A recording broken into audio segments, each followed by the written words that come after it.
What's good, y'all? Huwag kalimutang mag-dislike at mag-unsubscribe at pinutin ang report button. And don't forget to drink your chemical artificial tongue para medyo magising ka.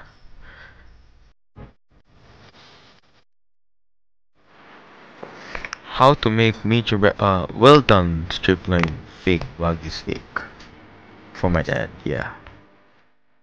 Una, kunin ang stick ng iyong na-defrost kanina at ilagay ito sa isang toilet tissue paper. Pangalawa, budburan ng asin at paminta. Huwag kalimutan na kumuha ng ilang sagiling upang walang basura. Why are you looking at me? Really? Pangatlo, ilagay ang taba sa kawali dahil ito ay magbibigay sa atin ng dagdag na mantika, as for my perspective. Pang-apat, pagkatapos maghintay ng 3 to 4 minuto, i-flip ang stick. Pagkatapos, i-place ang stick ng isang maliit na kubo ng butter at bawang.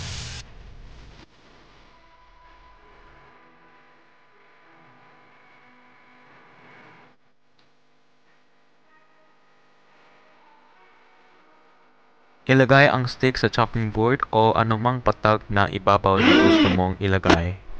And let it rest for 5 minutes. Magluto ng anumang side dishes na gusto mo tulad ng stew, butter fried veggies, Tex-Mex macaroni, lobster, seasoned fries, nakami or samyang o indomie at iba pa. Yeah.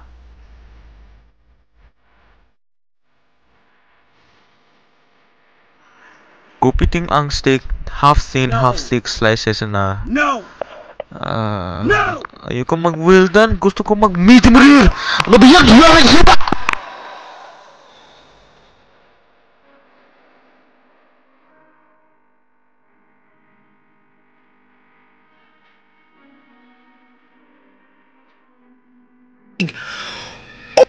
Well, that's a shame. I should have replaced the ribeye steak and make the pan hotter next time.